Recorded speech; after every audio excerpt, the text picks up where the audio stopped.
It seems the real political chess game for the next prime minister isn't just happening between the coalitions, but maybe even more intensely within them. Uh-huh. Specifically, look at Perikatan National.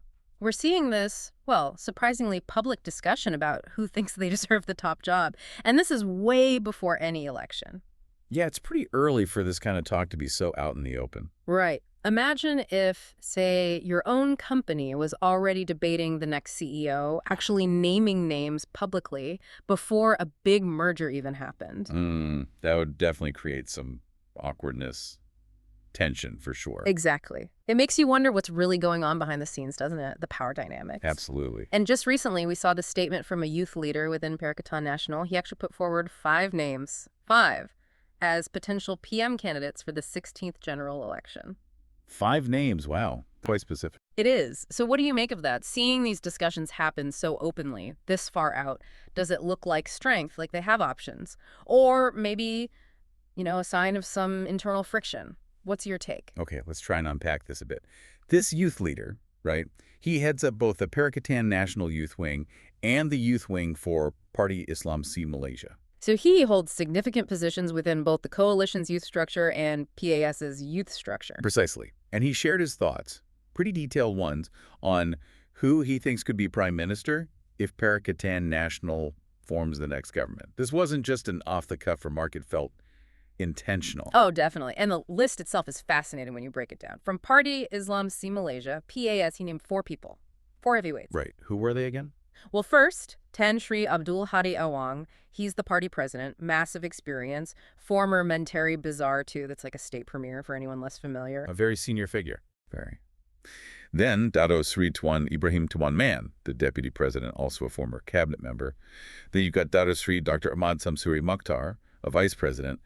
And he's currently the Menteri Besar of Terengganu, so he's actively leading a state government right now. Okay. And the fourth from PAS was Dato Idris Ahmad, another vice president, also a former minister.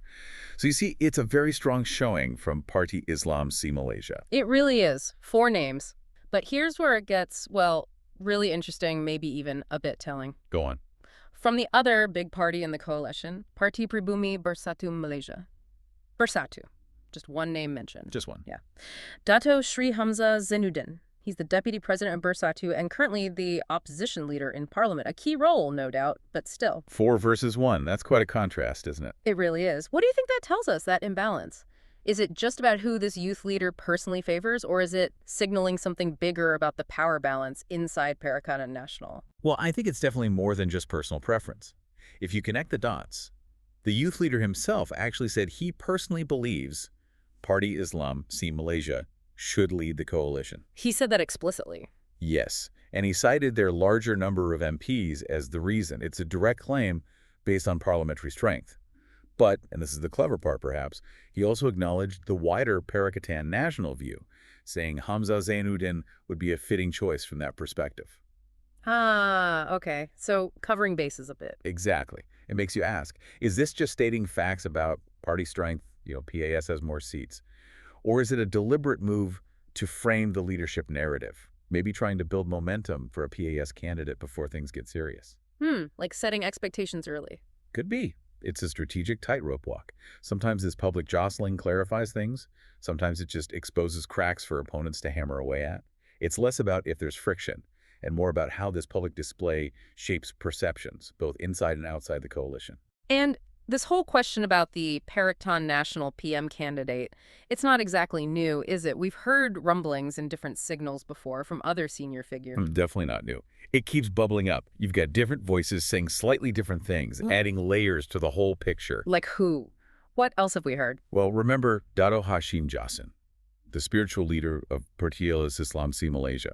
He made it quite clear previously that the PM decision would only happen after they actually won power, after they secured Putrajaya. Right. Win first, decide later. Yes. And interestingly, at one point, he specifically pushed back on the idea that Tan Sri Muhyiddin Yassin, the Bersatu president, would be the candidate. That was a pretty direct statement, again, kind of boosting the PAS position. So, countering the assumption many had that Muhyiddin was the default choice. Precisely. But then you also hear leaders from Bersatu and even from Gerakan, another party in Perikatan National, openly backing Muhyiddin. they've been quite vocal, saying he is the main candidate. Okay, so clear disagreements there. It's a very visible tension point, absolutely. Different factions, different loyalties, different visions for the top spot, all playing out somewhat publicly. How voters read that, well, that's another question. Healthy debate or worrying disunity? So with these different statements flying around, this obvious jockeying, what does it actually mean for Perikatan Nasional's unity? The youth leader who made the recent list, he also claimed opponents are trying to stir trouble, right? Trying to drive a wedge between PAS and Bersatu. Yeah, he did address that. He pointed to things like, remember PAS didn't show up to that meeting last month where Muhyiddin met other opposition parties to try and form a united front. That was noticeable. Very. But despite that, the youth leader insists everything's fine among their MPs. No issues, perfect harmony. But that absence, it speaks quite loudly, doesn't it? How credible is the no issues claim when you see actions like that? That's the critical question, isn't it? The public actions seem to contradict the public statements of unity.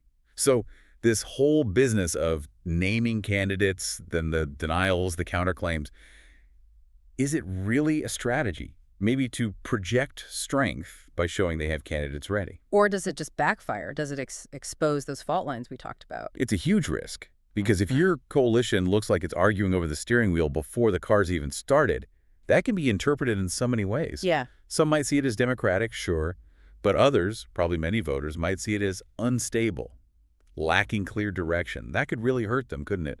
Affect voter confidence, maybe even campaign funding down the line. And thinking longer term, what are the sort of strategic implications if they did win? What does all this public back and forth mean for actually governing? The implications are pretty significant. Look, airing these leadership debates in public, it's a gamble. On one side, maybe it excites the PAS base, makes them feel their party's strength is being recognized. It might even pressure other parties in the coalition to get behind a PAS leader. Okay, potential upside. But the downside, you can make the coalition look weak, divided, less disciplined. And voters generally want stability, right? They want a government that looks like it can actually govern, not one that's still fighting over who's in charge. This makes sense. Hard to project unity when you're openly debating the leader. Exactly. And it directly impacts forming a strong cabinet, a unified team, if they win. Even the youth leader admitted that. He said the biggest challenge for Perikatan Nasional, should they take power, would be forming that strong, unified ruling team.